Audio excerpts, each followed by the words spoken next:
မိကိုလှုပ်ကြွေးပြုစုတဲ့ပုဂ္ဂိုလ်အဖကိုပြုစုလှုပ်ကြွေးတဲ့ပုဂ္ဂိုလ်ဒီဘဝတွင်ကိုချမ်းသာလိမ့်မယ်တဲ့အဲ့ဒါအခုဒီခေတ်မှာမိဘကိုပြုစုလှုပ်ကြွေးလို့ချမ်းသာဒုက္ခနဲ့ပြည့်စုံကြတဲ့လူတွေအများကြီးရှိတယ်လက်တွေ့နော်ဟိုဘဝကူးပြီးတဲ့အထိအကျိုးပေးမဆောင်ဘူးဒိဋ္ဌဓမ္မဝေဒနိယကံအနေနဲ့မိခင်ဖခင်တို့ပေါ်မှာတိတက်နားနဲ့လိမ်မာတဲ့သားသမီးဒီဘဝတွင်ချမ်းသာတာရှိတယ်ဟုတ်ရဲ့လားပြီးတော့ဦးဇင်းတို့ဟိုတရားမင်းဖြစ်စေတတ်တဲ့ကံဆိုပြီးတော့မြတ်စွာဘုရားမဟာလိကိုဟောထားတာရှိတယ်တရားဖြစ်အောင်ကျင့်ရမယ်အကျင့်တရားဟောမဟာလိမင်းသားကမြတ်စွာဘုရားကိုလာပြီးတော့လျှောက်တယ်ရှင်ဘုရားတဲ့တရားမင်းဆိုတာကိုမြတ်စွာဘုရားမြင်ဘူးလားတဲ့အဲ့ဒါမြတ်စွာဘုရားကမြင်ဘူးတယ်လို့ပြောတော့အရှင်ဘုရားမြင်ဘူးတဲ့တရားမင်းကအတုအယောင်ပဲဖြစ်မယ်ထင်တယ်တဲ့ဘာလို့ဆိုတရားဆိုတာကတာမန်လူတွေမြင်ဖို့သိခဲရင်းနေနော်သူက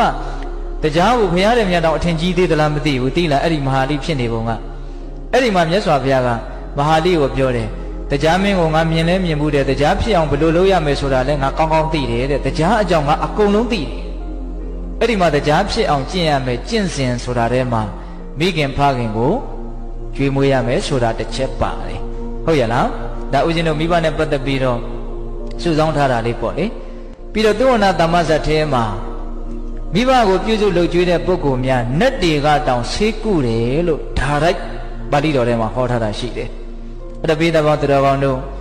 ကိုယ့်ဘဝမှာအခက်အခဲအကျက်တဲတွေဆိုတာတစ်ခါမဟုတ်တစ်ခါတွေ့ရတတ်တယ်နော်ကျမ်းမာရေးအရာအမျိုးမျိုးသောအရေးတွေကြောင့်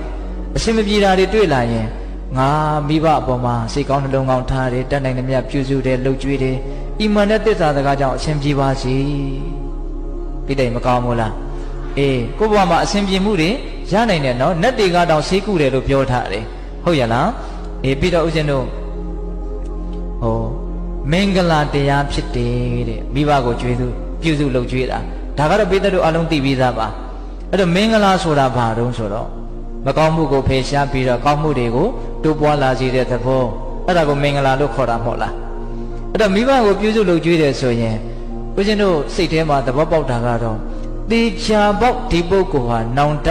အေးလိမ့်မယ်နောင်တရစရာအကြောင်းမရှိဘူးငါလှုပ်တဲ့လှုပ်ထိုက်တာကိုလှုပ်ခဲ့တယ်ကြည်နူးမှုဝမ်းသာမှုအပြည့်ပေါ့နောက်မိဘနဲ့သားသမီးရဲ့ဆက်ဆံရေးမှာသားသမီးတွေကအမြဲတမ်းမိဘကိုကျေးဇူးရှင်တယောက်အနေနဲ့ချစ်မြတ်နိုးမှုနဲ့ဆက်ဆံမယ်ဆိုရင်မိဘတွေကအထာထက်သာတဲ့မေတ္တာနဲ့သားသမီးကိုပြန်ပြီးတော့မတုံ့ပြန်မိဘူးလားငါသားသမီးလေးလိမ်မာလိုက်တာတော်လိုက်တာသားသမီးကမိဘကို100ဘိုးပေးတယ်ဆိုရင်မိဘက1000ဘိုး1000ဘိုးလောက်ခံစားတာဟုတ်ရမို့လားပြောချင်တာကဘာတော့ငါပုံမှာပြန်ပြီးတော့တိတတ်တယ်နော်ဆိုတဲ့အသိစိတ်လေးကြောင့်မိဘကသားသမီး